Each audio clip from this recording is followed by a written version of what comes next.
over, stranger. Too soon.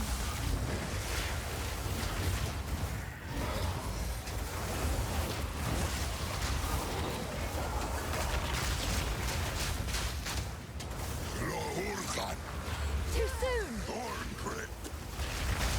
Dakeverty.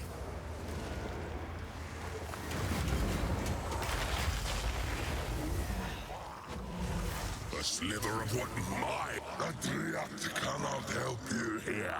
A cute trick, but a stall at best.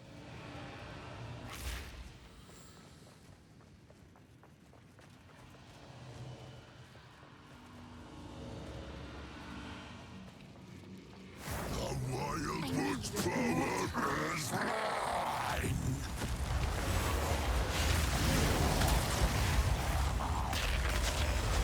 You're seen. I need more time. This is not the end.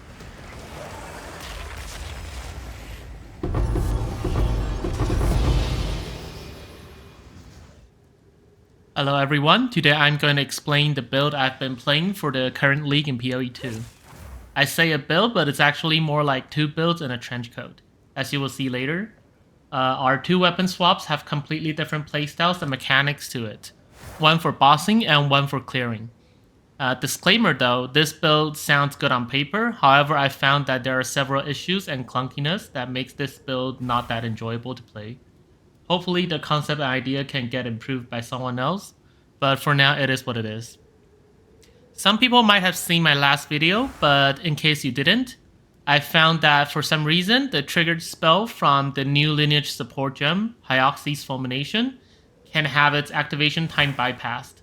Since a few days have passed and GGG doesn't seem to have patched this interaction out, I figured it's probably safe to invest and make a build out of it.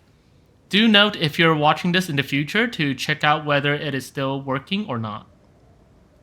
For the first half of this build, we're going to focus on the bossing setup with annihilation from Hayoxi's Fulmination. So how Hayoxi's Fulmination normally works is that it transforms your curses into curse grounds. And after 7 seconds, an orbital laser erupts from the center of the curse ground. The base damage on this skill is insane and depends on the level of the curse it is supporting. So you will want to scale the level of your curse as high as possible. I'm not entirely sure what this base damage refers to, but my guess is that it's the per hit damage rather than the total damage. But the catch to this skill is that the 7-second activation time cannot be reduced in any way, since it is not a duration. So it's quite unrealistic and reliable to use. But the interaction I've found is that if you have an offering skill, supported by Kulemak's the Minion, which makes skills that target an area or around you to also occur at the offering, it suddenly bypasses the 7-second activation and instantly triggers at the offering location like this. I'm suspecting this has to do with how the 7-second is written into the curse, and having it occur as a separate spell at offerings immediately triggers it. So the idea is to have my skeletons walk to the boss, spike them to become offerings, then immediately cast my curse as well as Frostmon to get the boss resistances as low as possible before the orbital laser hits. To ensure that our orbital laser can fire off correctly, I've noticed that your offering needs to be alive at least sometime into the curse ground appearing. So to prevent them from dying, I'm taking the notable utmost offering here, which makes it so your offerings don't take damage if created recently. With some playing around and duration and support gems, we can actually get our offering times to just around 4 seconds exactly, which means that they will always last 4 seconds before expiring and not die from enemies. However, here's where the first bug appears. If you watch the Nameless King boss showcased at the start of this video, you will notice that at the 10-second mark, our offerings still get one tap by the boss, not even less than 1 second into being summoned. This should not be happening, but I think the notable is just bugged at this moment. Additionally, you'll see that we can actually have up to 4 offerings summoned at a time. This is because we have a limit of 3 offerings from both the amulet as well as overabundance support. And with Danse Macabre, it always rounds up to the next even number, which means that we can summon 4 offerings that also cast our spell at a 50% less damage penalty, meaning it's essentially a 200% more multiplier. You may think of these nodes for a limit of temporary minions on the tree, but sadly these won't work since on offerings for some reason, since I guess they're not considered temporary minions. But to prevent our skeletons from dying before we use our offerings, we support it with Brutus Brain. And we can also support it with Blind, so our damaging spells can benefit from Blindside. Now, I also support them with Sacrificial Lamp. Does it make a difference? Honestly, I couldn't tell. But the targeting of offering skills is really weird, especially if you're supporting it with Danse Macabre, so I just socketed it in because why not? As for our main skill, we have a curse of your choice. Here I chose Elemental Weakness because we can also benefit from Exposure Resistance Shred. We support it with a lot of damaging supports, and since we are an Infernalist with a ton of crit damage, we put in Pinpoint so it's much more consistent. You can put in a last damage support here. However, I've opted to use Focused Curse to make the curse activate a little bit faster for smoother gameplay. Our weapon uses a +7 staff. It doesn't have to be a specific element. Fire, cold, or lightning will all do, as Elemental Weakness has all 3 tags. The rest are just generic damage, crit, and cast speed for smoothness. You can see that we are an Infernalist, so we can also grab one of the life reservation nodes for Spirit, paired with Coward's Legacy belt. We are always on low life, so we can benefit from execution support and also pain attunement. We get even more crit damage from our Grinning Immolation here, and get 100% reduced ignite magnitude on us from the tree here and here. We are also taking Pyromantic Pact, so we don't have to worry about mana regeneration. Since we are boosting our skill level by a ton, it also costs a lot of mana. It also gives us the benefit of easily using Sigil of Power on our weapon. Since we have transformed our mana into Infernal Flame, we technically have 0 mana. So the condition of Sigil of Power becomes very easy to fulfill. Any cast within the circle will immediately make the sigil stack to full. The rest of the tree is pretty straightforward. Damage, crit, and some area effect here, so we hit the boss more consistently. Because minions are often very clunky. They will often body block each other, which is another issue that makes the build not so fun to play. The gears are also fairly simple, capping our resistance and getting some armor so we don't die so easily. This is the helmet, the body, the gloves, the boots, and the rings.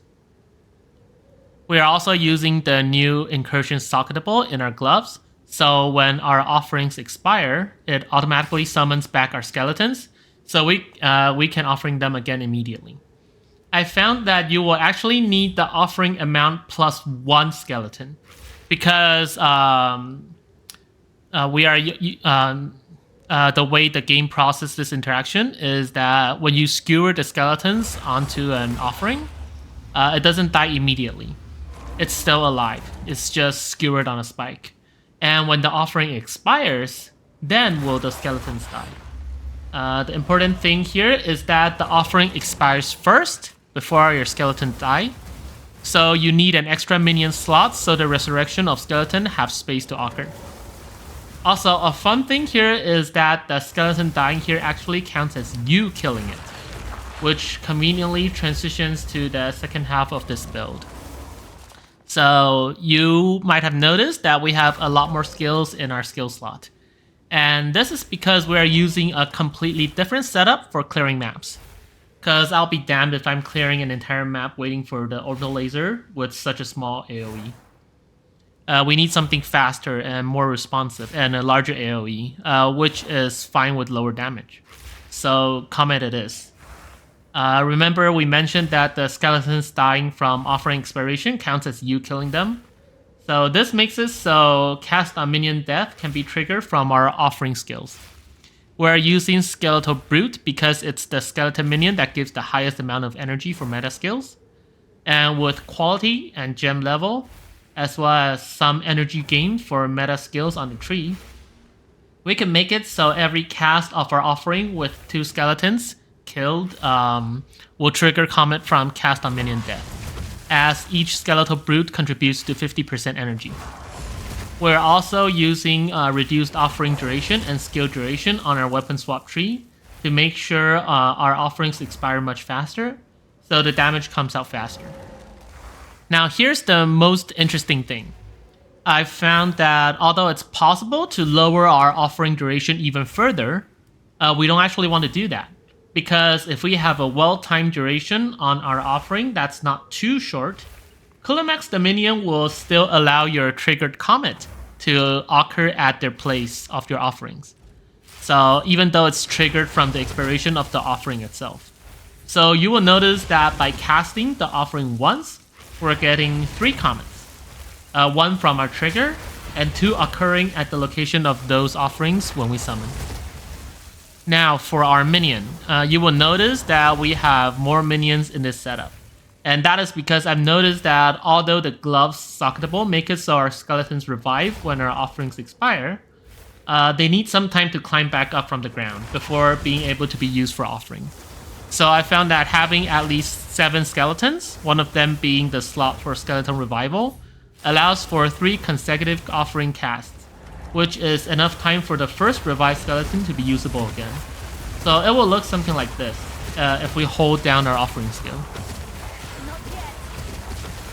Now, with us triggering Comet this rapidly and also paying for offering skills, we need a lot of mana. As stated previously, we're using Infernal Flames as our resource. And once it reaches full, we take some fire damage equal to our life. Normally, this prevents us from casting too frequently as we need to regen those life back. However, we can reduce the damage taken from fire resistance, as well as mods where our armor applies to elemental damage, specifically fire damage taken, like on our gloves. So in the end, we only take a moderate amount of fire damage. Now, we also have a very convenient way of recovering those life back too.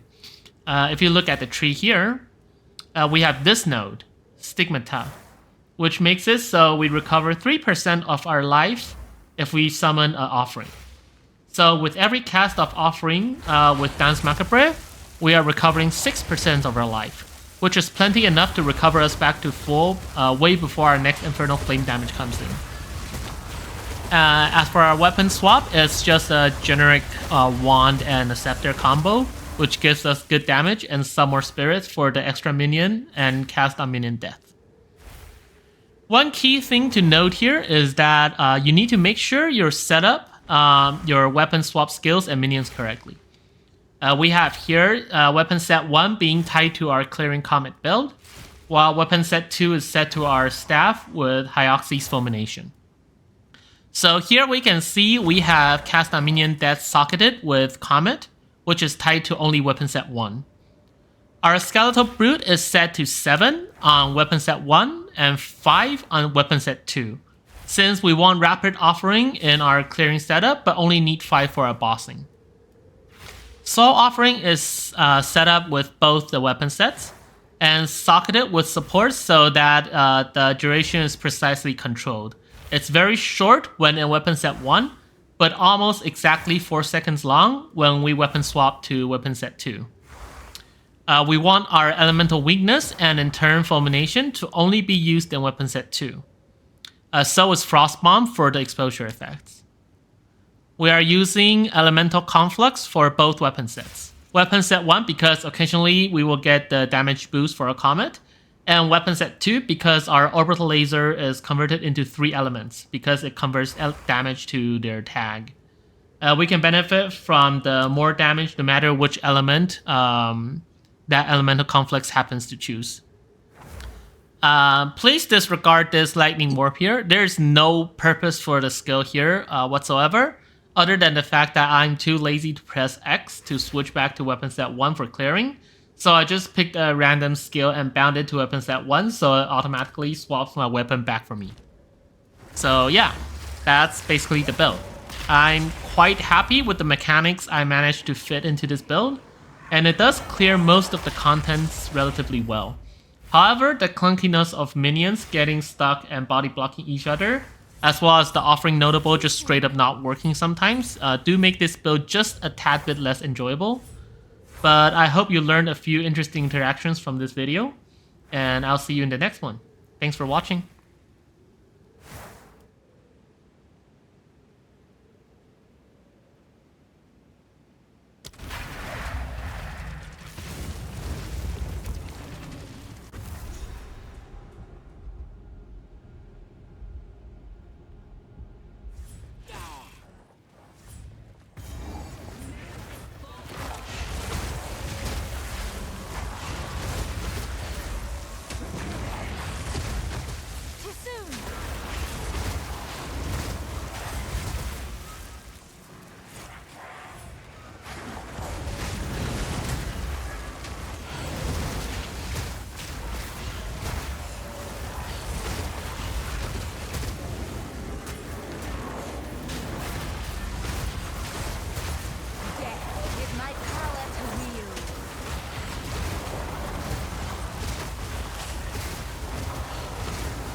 darkness descends, and with it, your end.